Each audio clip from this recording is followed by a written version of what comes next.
Hey there, it's Nick. And it's Leah. Real quick thing before we get going.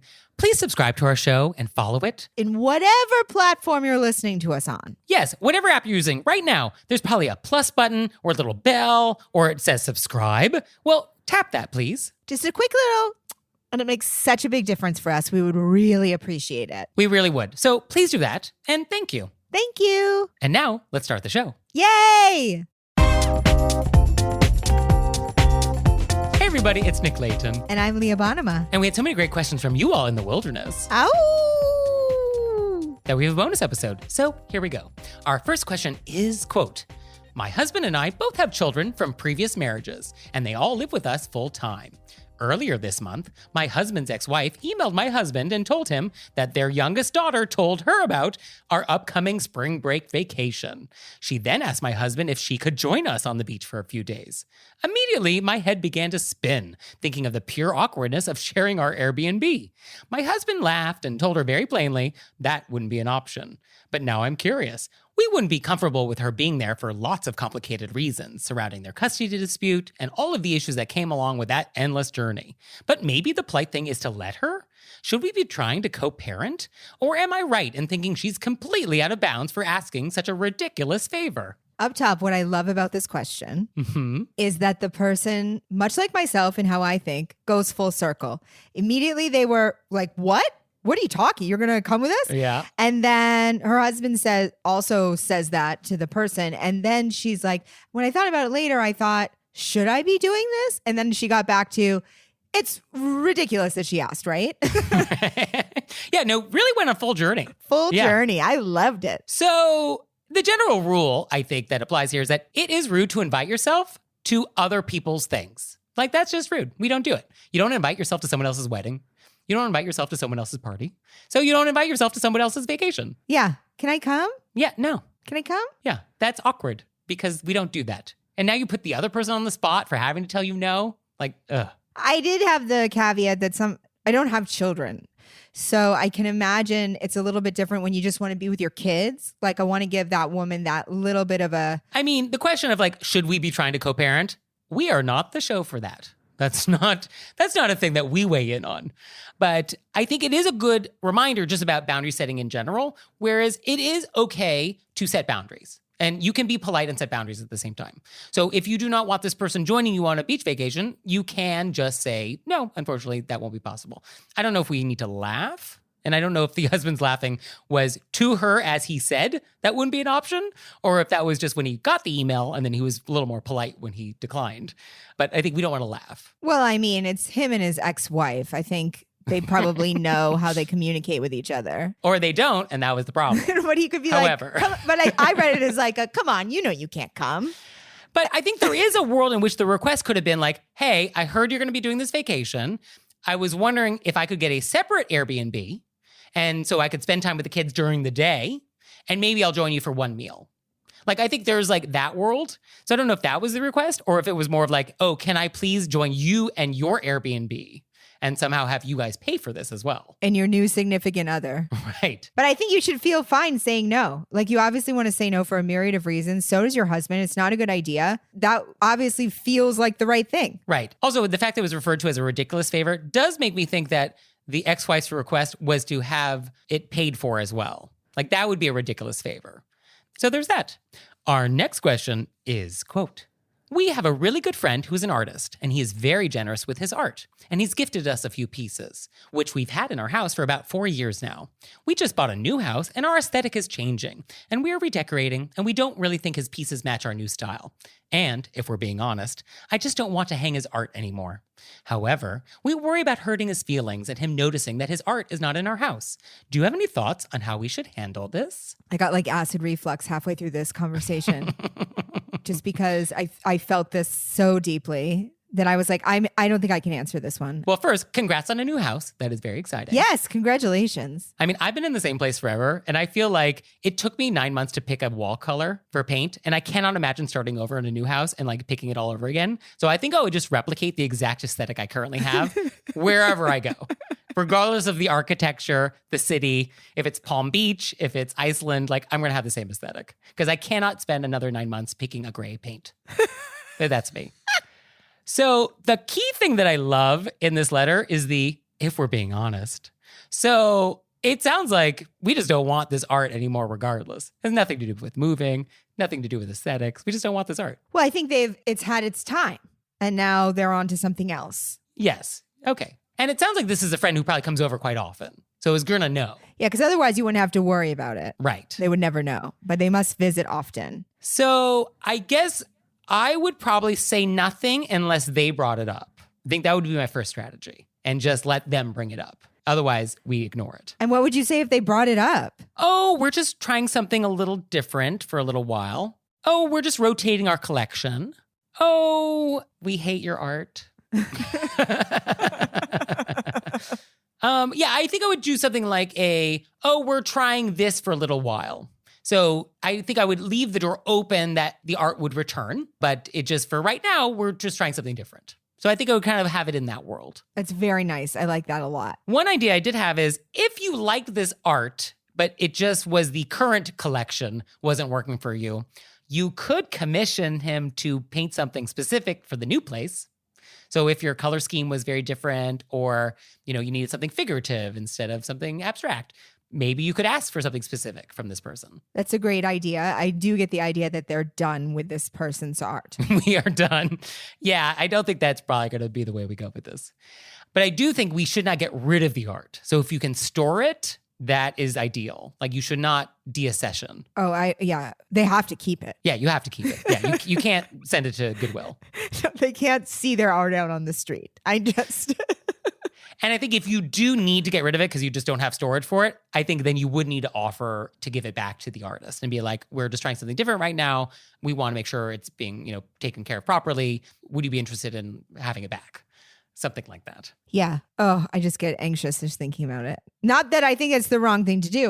That is exactly where I struggle. When Well, because what are you supposed to do? Hang this art even though you don't want it because of this person's feelings? No, obviously we don't live in that world. You obviously should not hang the art. And I don't think you should rehang they're coming over. So you redo the whole living room for them. That's just too wild.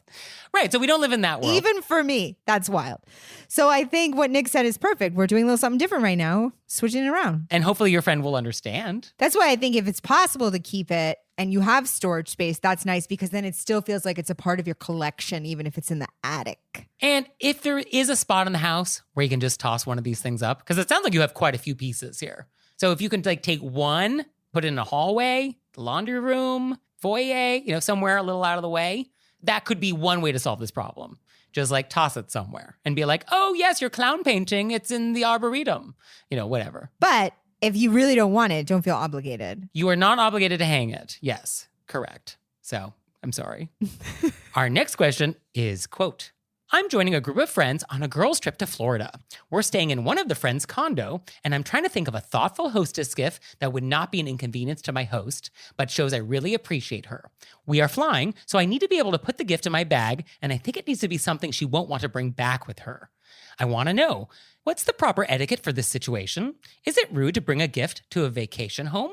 Any ideas? It's always so hard if you haven't seen the place. Oh, interesting. Okay. So you have no idea what the color is or how much space they have or if they have a lot of one thing already.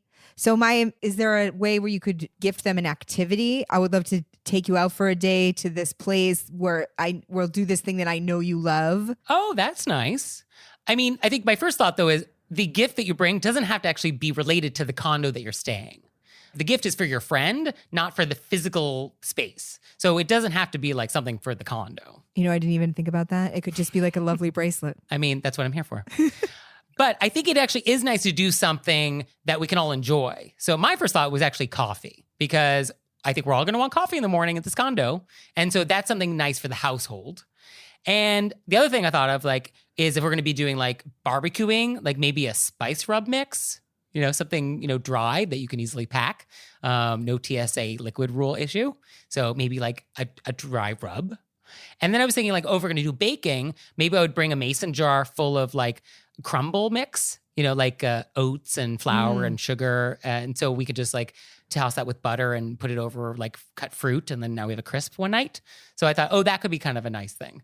So something for the household and for this weekend that's also sort of for the friend. Because you just want that moment of like, I brought this. And then you hand it to them. Like you just need that. Right. So what that is, it could be a lot of different things. I think those are all lovely options. And I think it would also be nice if everybody takes this friend out to dinner like your last night as a thank you. Oh, definitely. And as a reminder, when you get home, you should also send this friend a handwritten thank you note in the mail. I was going to say there also should be a thank you note. There should also be a thank you note. Right. So all of those things are required. But I think a consumable is very nice. And if you aren't actually all flying from the same city down to Florida, like if you live somewhere else, something that is local to your area, extra thoughtful. So like coffee from the roaster that you like, or, the homemade granola from the bakery down the street that you always go to. Like, I think that's very nice if you live in a different town than all your other people. Great. I kind of want to go on a girls' weekend to Florida. Me too.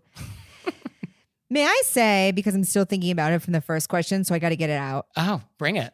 Let it out. I just want to say that when I initially read it, I was like, of course, she's completely out of bounds and absolutely ridiculous for asking. Which I think is a fair read of the question. I just wanted to throw in seeing it from the ex-wife's point of view of maybe she just wanted to see her kids and she was trying to be down the beach or something in case that was an option. But I do want to say that my first read was ridiculous if I hadn't made that clear before. I mean, I think we weren't there, so we don't know what tone was used and Yes. how the request was made. And the method, the tone, very crucial detail. So it would have been nice to have had this recorded and sent to us so we could analyze it. Unfortunately, Yeah, this was not next an time, option. if you could record a conversation that you didn't know was going to be coming in, we would appreciate it. And then send it to us. We will parse it, and then we will tell you exactly what it means. Wouldn't it be fun if people started like recording with those little mini cassettes? They had it in their bag and they recorded it and they sent us mini cassettes and we listened to it like detectives from the 1950s. Or everyone should just wear a wire. Just wear a wire, FBI informant style. Send it in. Yeah, we're ready. Bring it. Oh, And now it's time for Intermezzo. intermezzo. So this episode is brought to you by HelloFresh. And with HelloFresh, you get farm fresh, pre-proportioned ingredients and seasonal recipes delivered right to your doorstep. And by the way, HelloFresh now owns Every Plate. So we love both. So you can skip the trips to the grocery store and count on HelloFresh to make home cooking easy, fun, and affordable. That's why HelloFresh is America's #1 meal kit. What I love about HelloFresh is that they have multiple meal plan choices. I love meal plan choices. I went with Fit and Wholesome because I'm wholesome. So our boxes are arriving soon, and we're going to report back. We're going to let you know how it went. We're very excited. And for you out there, go to HelloFresh.com/RBWFree and use code RBWFree for free breakfast for life. One breakfast item per box while subscription is active. That's free breakfast for life at HelloFresh.com/RBWFree with code RBWFree. And now it's time for Intermezzo. Intermezzo. So did you know you can help support our show on Patreon? We have a Patreon. We do. And there's tons of fun stuff there. There's videos, there's audio clips, all sorts of stuff. I was just thinking about how many videos there must be up there by now. Oh, there's a lot. There's a lot of bonus content that you have never seen if you do not join us on Patreon. So go to our website, select monthly membership, and see if that's something you'd like to do. We'd so appreciate it. We really would. So please check it out, and thank you. Thank you. So our next question is, quote, is it rude to chew on ice? Sometimes I feel like rude is not the right word. Yeah, I guess, is it improper? Is that a better word? Is it possibly annoying to others' ears if you're crunching down? I mean, is that not rude then? Is being annoying to other people's ears considered rude? Yes. Yes, but I feel like there's this category of... Rude is a big category. I know. Oh, the layers. I mean, my first thought when I read this is who am I today? Am I someone who's bothered by this? Or am I somebody who's what difference does it make? It doesn't really affect my life. Live your life. So I wasn't sure who I am today. I have decided that I'm bothered by it today. So that's my answer today. Don't do it. I'd rather you not, because that is annoying. That crunchy sound, it does catch your eye. It's distracting. You worry about their enamel. I would rather you didn't. Or if you're in a closed group of people who you're an ice chewer and they all know that about you. Right? I mean, depends on who you're with. Yeah, it really depends on who you're with. That's how I feel about it. And if they're bothered by it. Because there are people that don't care. And then there are those people that actually have that sensitivity to certain sounds where this is like nails on a chalkboard. It's like primordial. Yeah, it's called misophonia. Do you have it? I mean, I'm arguing that I have it with my boyfriend and that certain noises that he makes are setting it off. And my needing to flee or amounts of rage is out of control because I actually have misophonia. And I really think that. But ice chewing is not one of my things. Not on your list. I see. Scratching? Oh, I can't take it. So I guess if you were at a board meeting or even like a luncheon and then you just threw your glass back and just started chawing down on the ice, I think inappropriate. Yeah, I guess know your audience for that.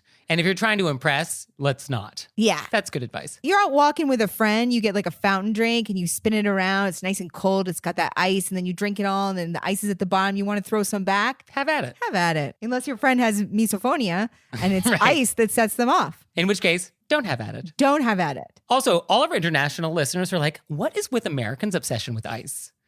And what can I say? It's cultural. It's just, we're into it. I don't know if when you go to other countries, a lot of times they don't have ice. Definitely, if there's ice in your drink, there's literally one cube. Yeah.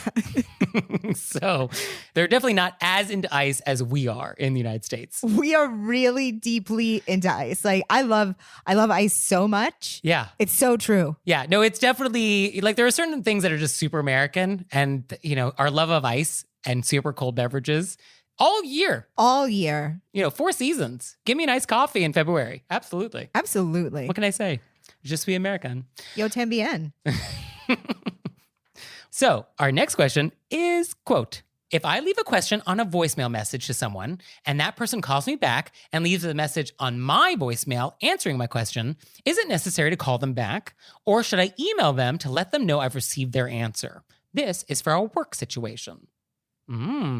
Interesting. You know me, I always think the less calling, the better. Yeah, I don't want you taking the time to call me just to say you've received it. I think I'm kind of going to assume you receive it. And an email saying like, thank you, that's good. I like that. Or I would take a text, just an acknowledgement that I don't need to reply to. So I think that would be fine. But yeah, don't create more work for me. Yeah, originally I thought text, but then when they said it's business, I was like, okay, maybe they don't have a texting relationship. Yeah. So that's why I'd email and I'd say, thanks so much. I got your message. Great.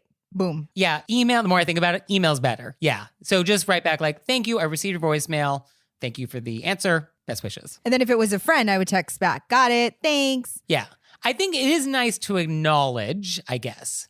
There, on some level, it's nice to acknowledge. Although I don't think that's even required. I don't think it's required, but I think it's nice. It's nice. Although, when is it actually annoying? If then you wrote back and then you wrote back again and then you wrote back, which I could see myself doing, but I've been trying to hold back on that. Right. We never want to send the you're welcome email or the you're welcome voicemail. Once we've said thank you, that's the end of it. Yes. Yes. Okay.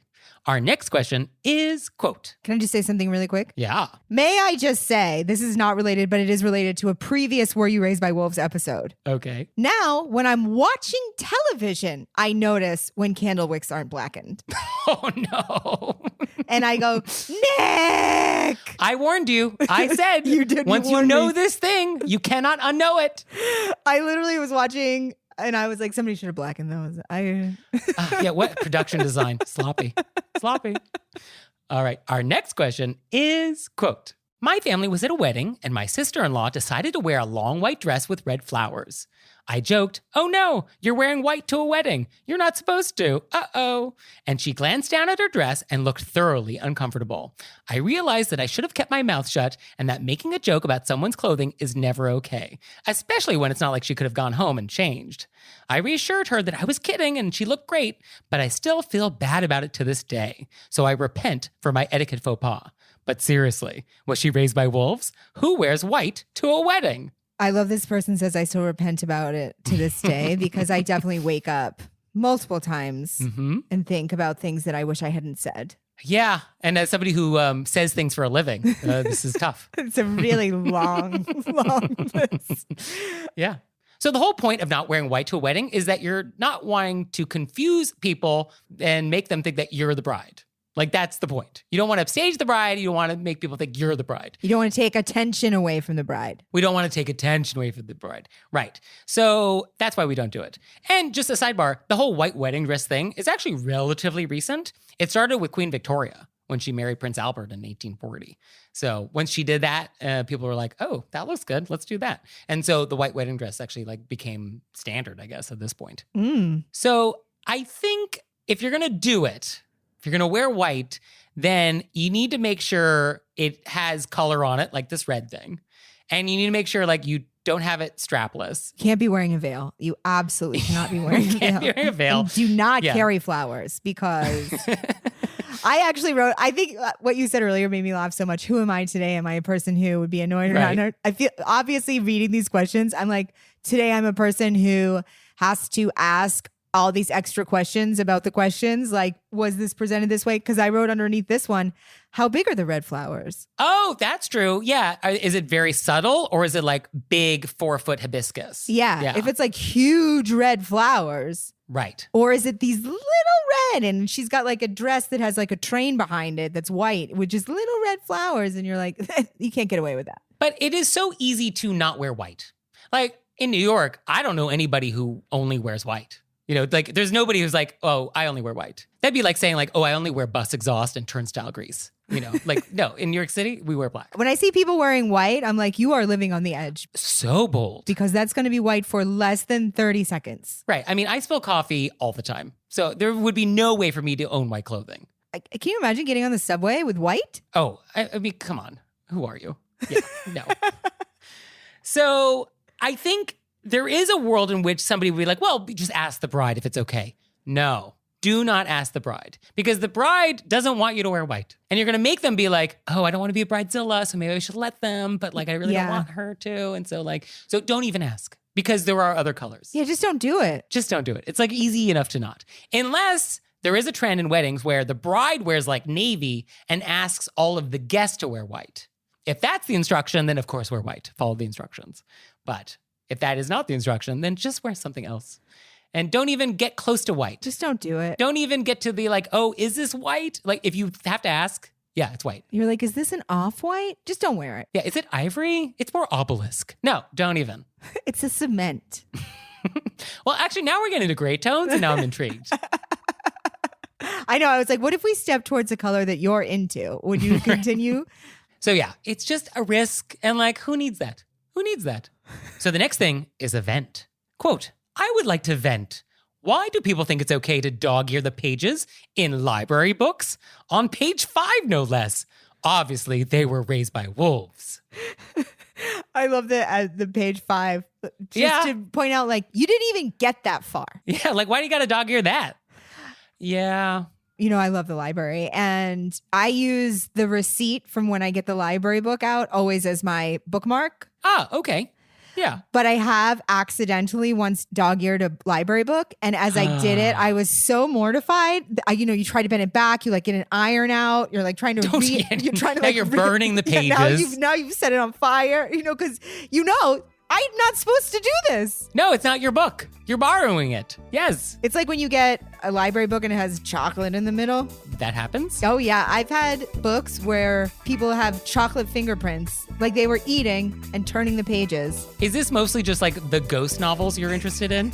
Yes. It's always the ghost novel. I just think they were having a good time. Okay. So, do you have questions for us? Or event, we would love to hear it. Please send it to us through our website, wereraisedbywolves.com. Or you can leave us a voicemail or send us a text message, 267-CALL-RBW. And we'll see you next time. Bye. Bye.